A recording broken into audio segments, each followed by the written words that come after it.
Many people share the idea that's expressed in this cartoon, that to be a Christian, you somehow have to check your brain at the door and suspend rational thought, and nothing could be further from the truth. Now, some people do think you have to be a little on the slow side in order to be a Christian, but that's not true. To be a Christian, in fact, you have to think.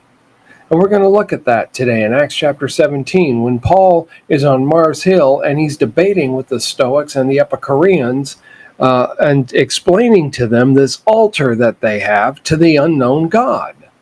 He used the altar to the unknown God as a sort of object lesson. Hey, you got this altar here to a God that you don't even know. Let me tell you about this unknown God. And he met them on their own terms. So get your Bibles, open up to Acts chapter 17. We'll be looking at that here momentarily. Don't forget to subscribe to the channel and comment on these videos, like them, share them, and help those algorithms that somehow gets the videos out there. If you give them a thumbs up, you're all set. Acts chapter 17. And remember, if you're not careful, you might just learn something before we're done. So let's get started. Well, you can at least think about it, can't you?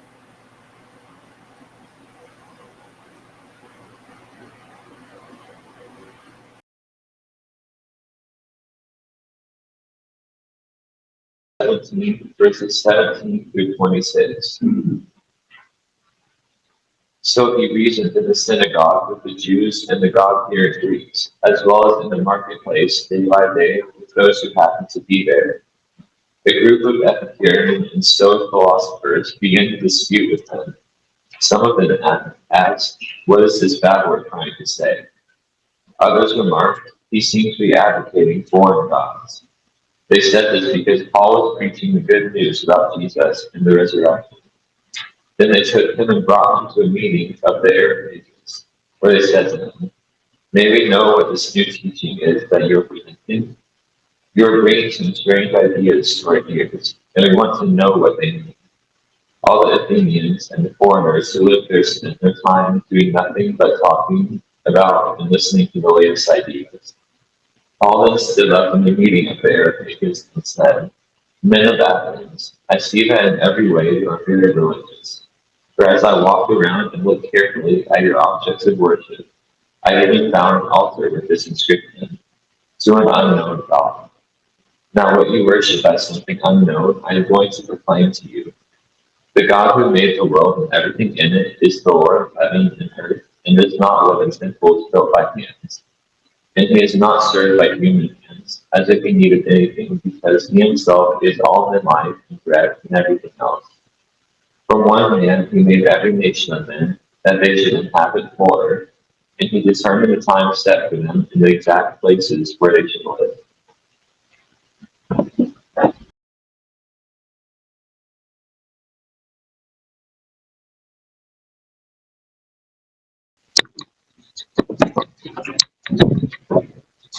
Well, we were out yesterday and in the community, several of us were, and inviting people for today being National Back to Church Sunday. I know we got a few visitors here. We're glad you're here.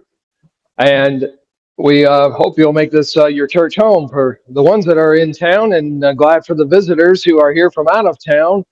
And today, I want to start a series that I do from time to time. And I went through, and while I was preparing for this lesson, I found some of these church signs. And I kind of cringe when I see these. And I think you can figure out why. Because this is the kind of thing that critics of Christianity, critics of the Bible like to get a hold of. Reason is the greatest enemy that faith has. So just stop and let that sink in and process it for a minute. And think about how that would be interpreted. Oh, Christians can't be reasonable. They can't use thought. They can't use reason because of their faith. And this is why I think so many people, if you look at Webster's dictionary, it says that faith is something believed without evidence. And this is the kind of thing that makes people think that as Christians, we don't think about evidence. We don't think about proof for our faith. But Hebrews chapter 11, when he talks about faith is the assurance of things hoped for, the substance of things not seen, that word for substance actually has this, it's not the same word, but it is the root where we get our word hypothesis. And hypothesis has got evidence to back it up. Here's another one. If your faith is big enough, facts don't count. Not to mention there's at least a grammatical punctuation thing there. Turn off your brain, or turn your brain off, let the Spirit take over. Now that one there, Christians, when you come in, you must check your brain at the door, or not think. And then the more educated we become, the farthest we move away from God. There is, I think, some truth to that. I've known some people who studied their way into apostasy because they didn't stop to think, they didn't reason some things out.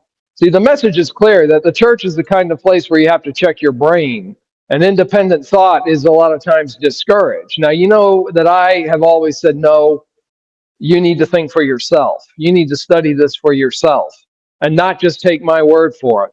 Here's another one. Don't be so open-minded that your brains fall out. I like this one. I like this one. I like it for people to understand where our brains have got to be functioning. And then this one. This is one that trips a lot of people up. Now, notice free thinking is one word in this instance. And atheist author Adam Lee defines free thought as thinking which is independent of revelation, tradition, established belief, and authority, considers it as a broader umbrella than atheism, that embraces a rainbow of unorthodoxy, religious dissent, skepticism, and unconventional thinking. The classic definition of free thinking was it was pretty much equated with atheism. And if you were a free thinker, it meant you were free from what they considered religious superstition. And then a person who has formed their own opinions using, this is a free thinker, it's a person who's formed their own opinion using reason and rational inquiry, somebody who has rejected dogma, especially with regard to religion. Now notice all these definitions basically pit religion against reason. That is, if you are a religious person, you don't use reason. That your thought process is not something that is reasonable, that is level-headed, that is anything that's going to be fact-based. And then regarding religion, free thinkers typically hold that there is insufficient evidence to support the existence of supernatural phenomena. According to the Freedom from Religion Foundation, no one can be a free thinker who demands conformity to a Bible, creed, or Messiah. But notice they demand conformity to their version of free thinking. To the free thinker, revelation and faith are invalid, and orthodoxy is no guarantee of truth. And free thinkers are convinced that religious claims have not withstood the test of reason. Not only is there nothing to be gained by believing an untruth, can't argue with that really. There is nothing to be gained by believing an untruth or a lie. But there is everything to lose when we sacrifice the indispensable tool of reason on the altar of superstition. Most free thinkers consider religion to be not only untrue but harmful. I would say that they're right to an extent. I consider atheism to be pretty harmful. Atheism in less than 100 years has managed to kill over 100 million people throughout Europe and throughout Asia through communism. Christianity, we got a lot of Christians who've done some bad things too. There's no argument there. But when you get right down to it, everybody has got some kind of spiritual or religious beliefs, just like we all have some kind of political beliefs. And so either one of those is going to dictate to the other, by the way, and overshadow the other, by the way. But when it comes to free thinkers consider religion to be not only untrue but harmful, we got to stop and take a look at what the evidence shows us. Now, I believe that there's enough evidence to show us that Christianity is what it claims to be. And I find that a lot of people in this modern time who reject it, they haven't really investigated it. There are some exceptions. But I want us, over this series, I want us to think about how Christianity is illogical, it is reasonable, it is something that we can have some evidence that it is true, and we can think critically, and we can analyze things. In their book about the life and epistles of St. Paul, I can talk, really I can. The Greek religion, they said, was a mere deification of human attributes and the power of nature. It was a religion which ministered to art and amusement, was entirely destitute of moral power. In other words, the Greek myths spoke of gods and goddesses that in their own rivalries and ambitions acted more like humans than gods. And there were plenty of deities to choose from. There was a joke told in Athens, it was easier to find a god than a man. Now give it some thought. Think about the gods they have. They fight with each other.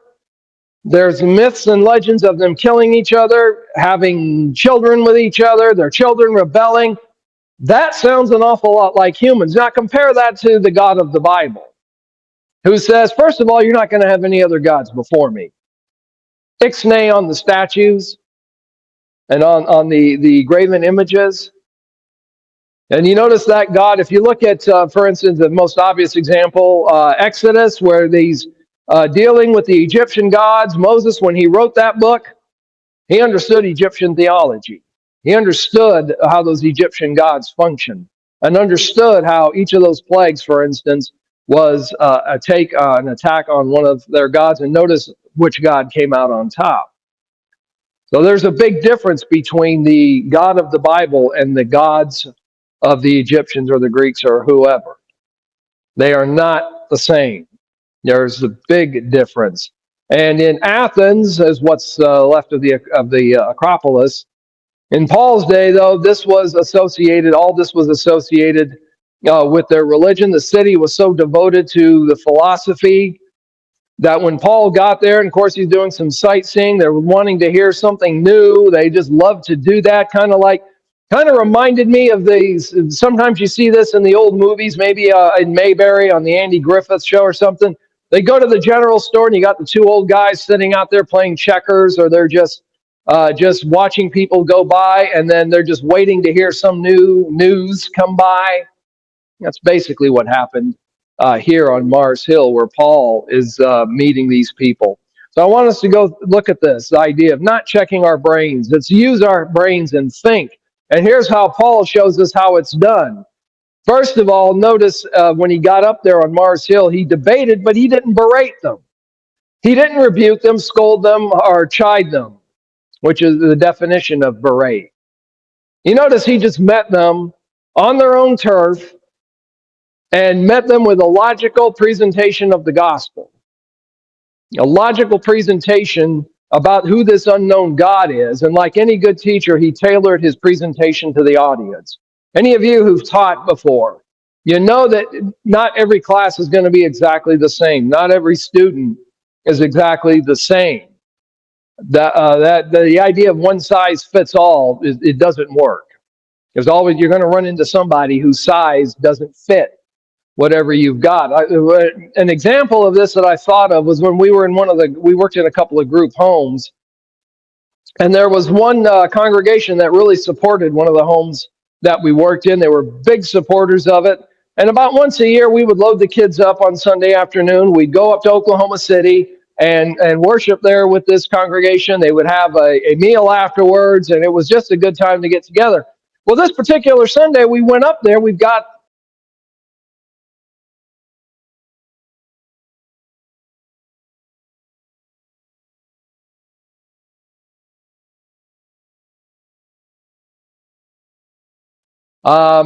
keep in mind, this is a while ago. I was much younger, but I'm guessing he was in his 70s. Now, okay, I'm not saying that's old necessarily anymore, but, back in the day. And I remember he was preaching out of Hebrews. But he didn't think about his audience that night. His talk, I just remember thinking, was really not even something that I would have presented to a congregation. It was more like a college lecture. Very technical. Got into a lot of the Greek and this and that and the other and grammar. And you could look around and see he lost the kids in about 5 minutes. He didn't think, I'm going to have these kids who are not normal churchgoers, by the way, know little to nothing about the Bible. Maybe we need to tailor it for this special audience and this occasion. Paul, you can see, did that. He tailored what he was going to say. Jesus did the same thing. Tailored what they were going to say to their audience. And that's what any good teacher or speaker needs to do. And then Luke, wrote that Paul went to the synagogue to debate. He's there to have this discussion. Paul knows that once he starts talking, he's going to get somebody's going to question him. He's going to have a little pushback. He knows it. So he's prepared. And that's the same thing we're going to get. I welcome the questions. Now, I never promise to have all the answers to all the questions. But I do promise to help find those answers. But we all have to be ready with those answers. Paul is discussing, he's listening. And firmly stating his convictions. He's thinking, he's talking, and giving thoughtful responses to the questions that he gets. He's not just giving them canned answers that he picked up in Sunday school and has just carried with him. These are thought out, researched answers where he's learned from his days at the feet of Gamaliel and then since then.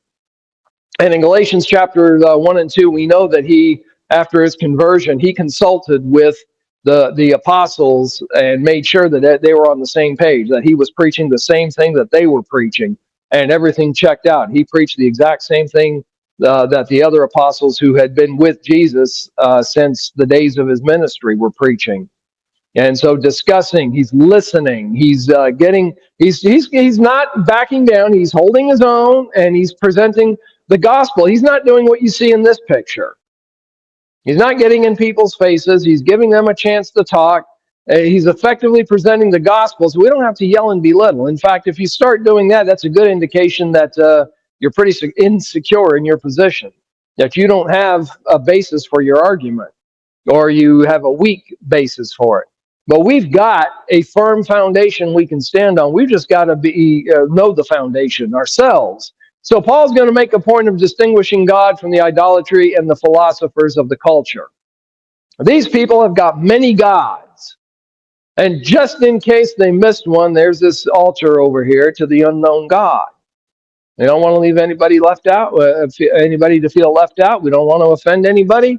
All right, so let's make this altar to the unknown God. And in fact, I have found that there are some other societies and cultures that had statues to the unknown gods too. The Greeks weren't the only ones. There are a lot of polytheistic cultures out there. That's one thing that makes Christianity and Islam and Judaism unique, is they're the only monotheistic religions in the world. The rest of them are all polytheistic. Athens was an intellectual center. They're always listening and looking for new ideas. They're always looking for something new. That song Vince Gill did many years ago, everybody's looking for the next big thing. Well, that's Athens. They're looking for the next big idea, the next new thing. And their attitude towards religion was kind of what you see today. Whatever suits you. Whatever you want to do, that's fine. Live and let live. Just, you go do, you be you and I'll do me. Yeah, that's really, that religion thing is really not mine. But if it works for you, hey, go for it. Which can be good. That was kind of the attitude I was raised with. So when I started searching for it and reading the scriptures and reading the Bible, I didn't have all the prejudices, all the, our church says X, Y, or Z, and you shouldn't do this or do that. I didn't have a lot of that. So that can be good if you've got a sort of attitude of just whatever suits you. On the other hand, that can work against us if you've got someone who's not going to accept biblical authority. But if they'll accept biblical authority, then we should be able to present and to teach them the gospel. Colossians chapter 2, the problem with so many philosophies is they are based on subjective standards and human tradition. And that's one of the things with when someone rejects the Bible, rejects Christianity, but they still think that, you can be a moral person without it. But here's the problem. What are you basing your authority on? So if I'm an atheist and I believe I'm a moral person, I believe that stealing is wrong, murder is wrong, okay, that's great, but what are you basing that on? I'm basing it on Scripture, what God has told me, but what are you going to base it on if you're a non-believer? Because it just is? Well, okay, but that's kind of subjective. What are you going to base it on then? There's a subjective standard, there's human tradition that gets in. Here's Colossians 2. Here's the text. Beware lest anyone cheat you through philosophy and empty deceit, according to the tradition of men, according to the basic principles of the world, and not according to Christ, for in him dwells all the fullness of the Godhead bodily. Now, tradition is not necessarily bad, but it can be bad if it gets in the way of biblical teaching. If it becomes the standard equal to, if you put it on, equal to or greater than Scripture, that's a problem.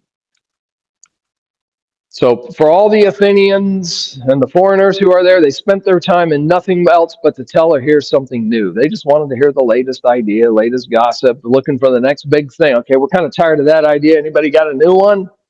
Well, there's this guy over here. Yeah, what's he saying? Something about a resurrection. What's that all about? I don't know. Let's go over and ask him.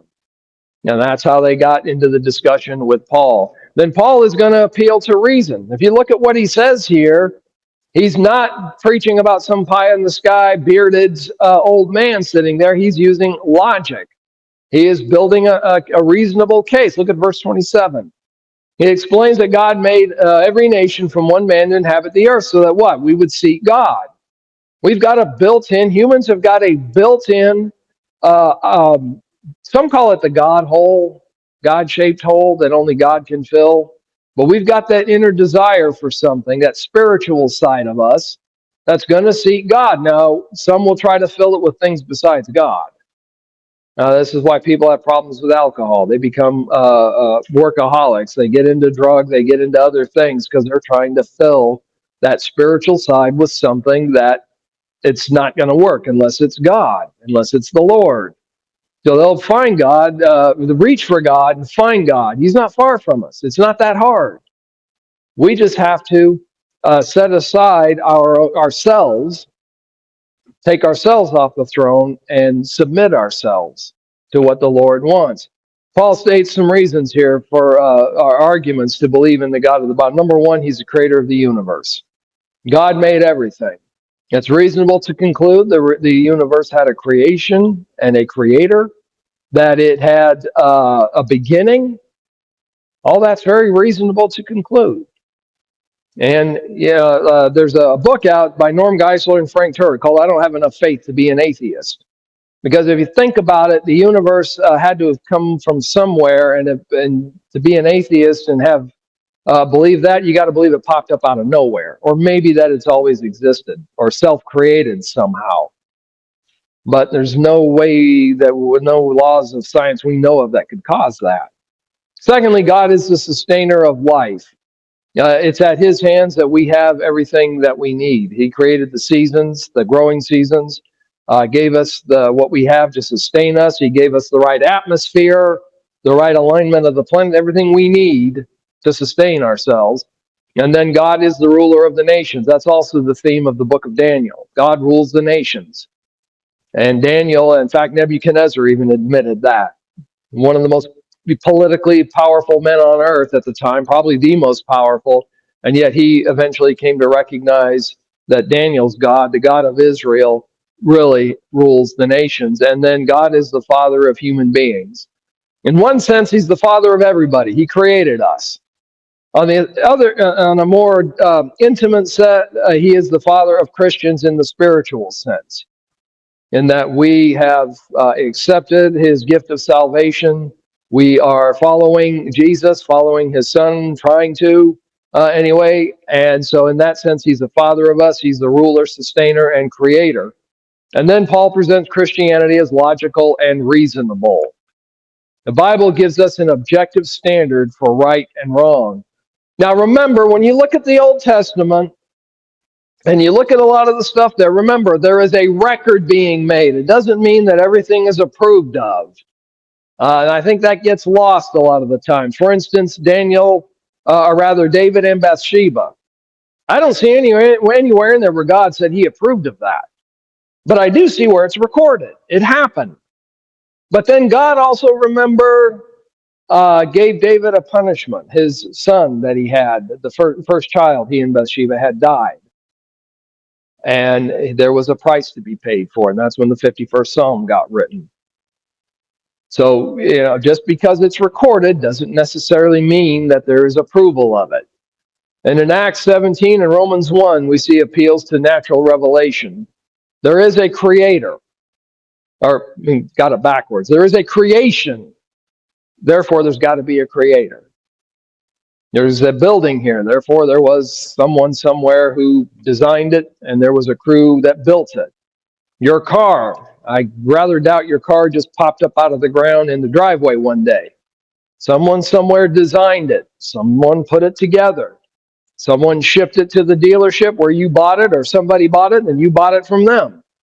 But it didn't just appear out of thin air. It was created. It was invented. It was designed to do what it did. We are designed to do what it is we do. Look at back in verse 24. God who made the world and everything in it, Lord of heaven and earth, does not dwell in temples made with hands, nor is he worshipped with man's hands as though he needed anything, since he gives all life, breath, and all things. What can we give the creator of the universe that he doesn't already have? And notice that he does not dwell in temples made with hands. I know we like to call buildings like this, I'm going over to the church. Well, no, or the house of, you're in the Lord's house. Well, no, but God doesn't reside here in the sense that like he did in the temple. This is the church building, the church facility, the church meeting place where we all come together. But God, we don't have to meet in a designated holy place anymore. We don't have to go to Jerusalem anymore. We can gather anywhere in any structure or no structure and still be worshiping God. He is not worshipped with man's hand. We don't build idols. We don't need to build statues and things like that. In fact, remember, Old Testament, God said, don't do it. Do not build those graven images. And so Paul's appealing to his audience with reason and with thought, and these are people that are wanting, they're intellectual.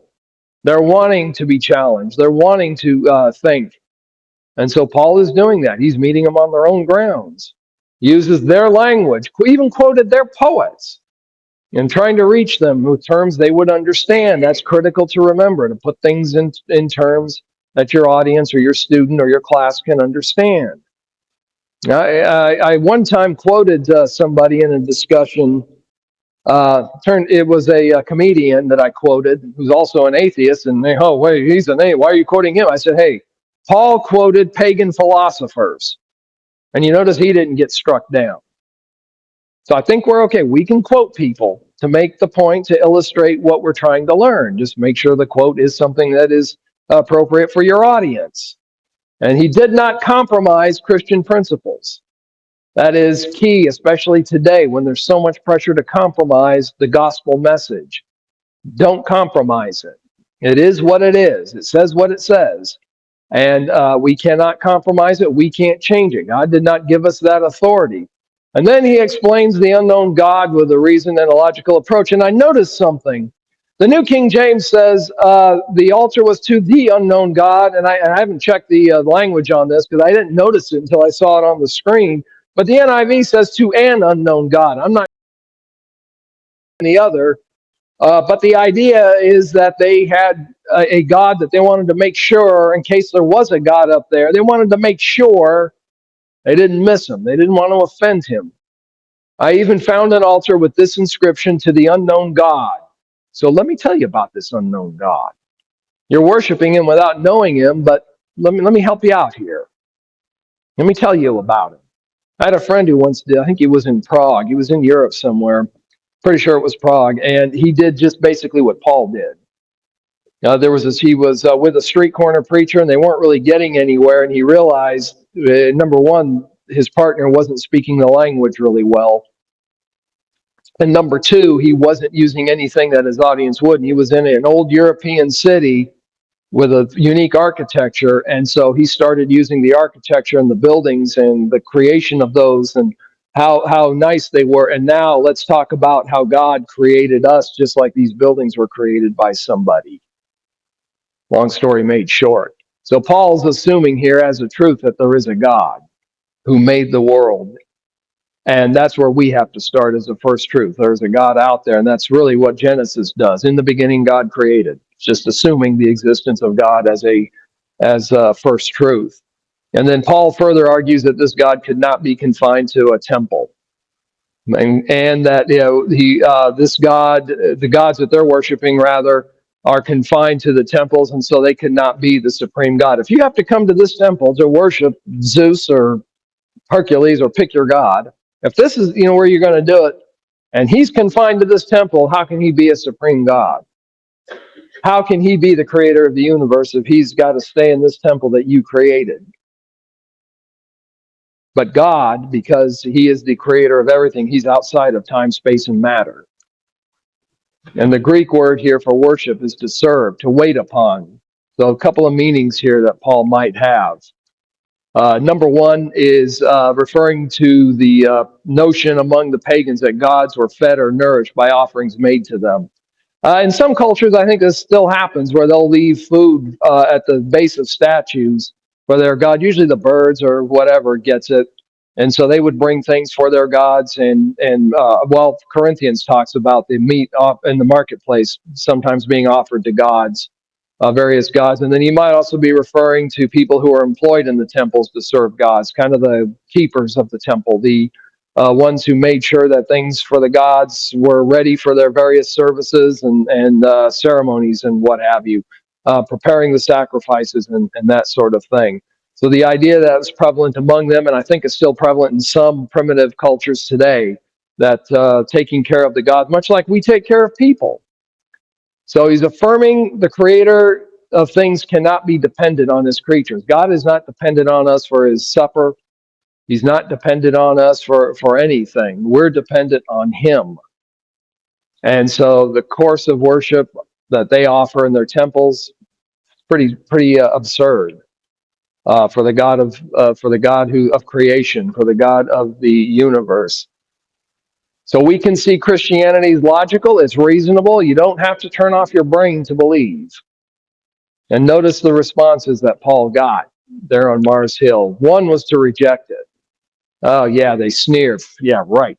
This guy, nah. That's not anything that I want to get into.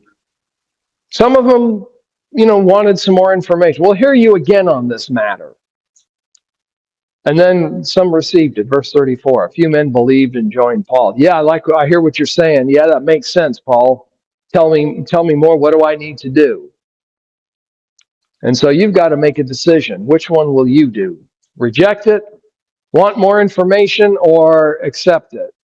Be immersed, be baptized to have your sins forgiven, as they were told in Acts chapter 2 and all the conversions we see recorded in the book of Acts. Be immersed and raised to walk that new life. Or if you need more information, that's fine. We can study it. We'll talk about it. And if you are a Christian, and we talked a little about this today in the adult Sunday school class, struggling, dealing with just things of life, things that maybe cause doubt, we want to pray with you and help you get that foundation. We're going to stand in a minute. We'll sing the invitation song as is our custom. If you're not comfortable coming forward, that's fine. I'll talk to you afterwards. But make sure your salvation is set. Make sure you are right with the Lord. If the Lord were to come back right now, nothing doubting, you're ready to go with him for eternity. And if the answer is no or I don't know, let's talk about it. Let's talk about it and make sure you're ready as together we stand and as we sing.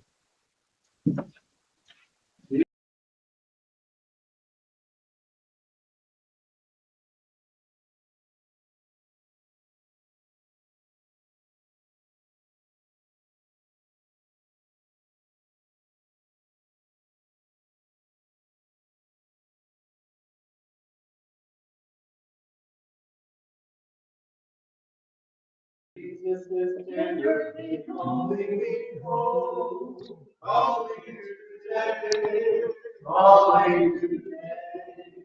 Why from the sunshine of love will thou roam, farther and farther away? Calling today,